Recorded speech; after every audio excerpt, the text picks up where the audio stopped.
بسم اللہ الرحمن الرحیم۔ اسم کتاب خطبہ فدق۔ بسم اللہ الرحمن الرحیم۔ 10واں، انصار سے طلب نصرت۔ پھر خاتون جنت نے انصار کی طرف رخ کر کے انتہائی مستحکم لہجے میں فرمایا، اے جوانوں، اے ملت کے بازوؤں اور اسلام کے نگہبانوں، میرے حق میں اس حد تک تساہلی اور مجھے میرا حق دلانے میں اتنا کوتاہی کا کیا مطلب؟ میرے اوپر ظلم و ستم ڈھایا جا رہا ہے اور تم خاموش ہو اور غفلت کا مظاہرہ کر رہے ہو۔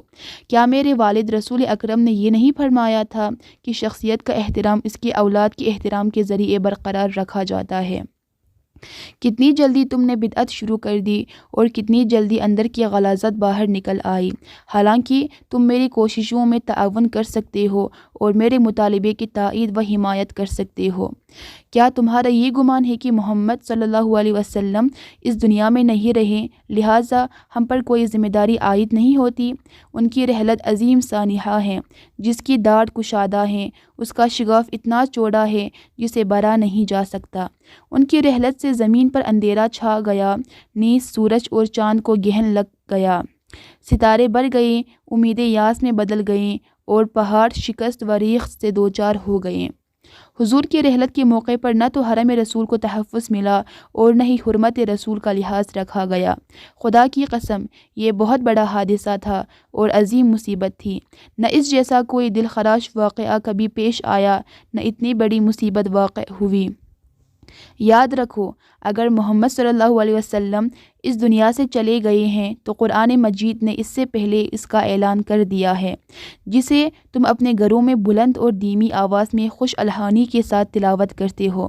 ایسا اعلان جس سے سابقہ انبیاء و رسول کو دوچار ہونا پڑا ہے، جو ایک حتمی فیصلہ اور قطعی حکم ہے۔ وہ اعلان یہ ہے، اور محمد تو صرف ایک رسول ہیں جن سے پہلے بہت سے رسول گزر چکے ہیں۔ کیا اگر وہ مر جائیں یا قتل ہو جائیں تو تم الٹے پیروں پلٹ جاؤ گے؟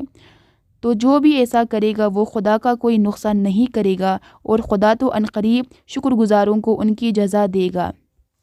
اے قیلا کے فرزندو، تم سے بعید تھا کہ میرے باپ کی میراث مجھ سے چھینی جائے اور تم سامنے کھڑے دیکھتے رہو۔ میری آنکھوں کے سامنے بڑی محفلوں میں میری دعوت تم تک پہنچ چکی ہے، میرے حالات سے تم آگاہ ہو، اور تم تعداد و استعداد، سامان حرب اور قوت و طاقت میں کمزور نہیں ہو۔ تمہارے پاس کافی اسلحہ اور دفاعی سامان موجود ہے۔ میری پکار تم تک پہنچ رہی ہے اور تم چپ سادے بیٹھے ہو۔ میری فریاد تم سن رہے ہو اور فریاد رسی نہیں کر رہے ہو، حالانکہ بہادری میں تمہاری شہرت ہے اور خیر و صلاح میں تم معروف ہو۔ تم وہ برگزیدہ لوگ ہو جو ہم اہل بیت کے لیے پسندیدہ لوگوں میں شمار ہوتے ہو۔ تم نے عربوں کے خلاف جنگ لڑی، اذیت اور سختیاں برداشت کیں، تمہی نے جنگوں کا مقابلہ کیا، تم ہمیشہ ہمارے ساتھ اور ہم تمہارے ساتھ رہیں، یہاں تک کہ تم نے ہمارے احکام کی تعمیل کی جب ہمارے ذریعے اسلام اپنے محور میں گھومنے لگا اور اس کی برکتیں زیادہ ہو گئیں۔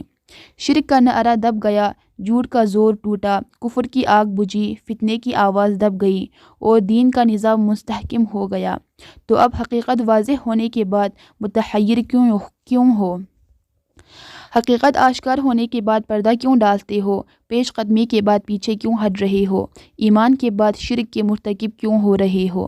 کیا تم اس قوم سے جہاد نہ کرو گے جس نے اپنے عہد و پیمان کو توڑ دیا ہے اور رسول کو وطن سے نکال دینے کا ارادہ بھی کر لیا ہے اور تمہارے مقابلے میں مظالم کی پہل بھی کی ہے؟ کیا تم ان سے ڈرتے ہو تو خدا زیادہ حقدار ہے کہ اس کا خوف پیدا کرو اگر تم صاحب ایمان ہو۔ ہاں، میں دیکھ رہی ہوں کہ تم راحت طلب ہو گئے ہو، اور جو شخص امور مملکت چلانے کا زیادہ حقدار تھا اسے تم نے نظر انداز کر دیا۔ تم نے اپنے عیش و نوش کو مقدم کیا اور تنگ دستی سے نکل کر تونگ گیری حاصل کر لی۔ تم نے ایمان کی جو باتیں یاد کی تھی انہیں ہوا میں بکھیر دیا، اور جس طعام کو گوار سمجھ کر نگل لیا تھا اسے نکال پھینکا۔ اگر تم اور زمین میں بسنے والے سارے لوگ کفران نعمت کریں تو بھی اللہ بے نیاز اور لائق حمد و ستائش ہیں۔ حسن ختام حضرت زہرا کا درد دل۔ آگاہ ہو جاؤ، جو کچھ میں نے کہا وہ اس علم کی بنیاد پر کہا جو مجھے حاصل تھا۔ میں جانتی ہوں کہ بے وفائی تمہارے رگ وپے میں سرایت کر چکی ہے۔ عہد شکنی تمہارے دلوں میں گر کر چکی ہے۔ میری یہ گفتگو سوزش جان تھی جو جوش میں آ گئی، غم و غصے کی آگ تھی جو بھڑک اٹھی، اعضاء و جوارح کے ساتھ چھوڑ دینے کی نقاہت تھی اور سینے کا درد و الم تھا۔ میں تو صرف حجت تمام کرنا چاہتی تھی۔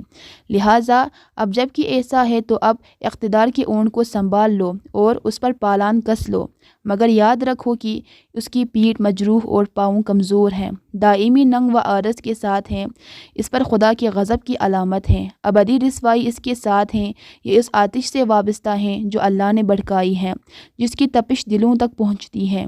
ہاں، تم نے جو کچھ انجام دیا ہے وہ سب خدا کے سامنے ہے۔ عنقریب ظالموں کو معلوم ہو جائے گا کہ وہ کس انجام کو پلٹ کر جائیں گے۔ میں اس رسول کی بیٹی ہوں جس نے تم کو خدا کے عذاب سے ڈرایا تھا۔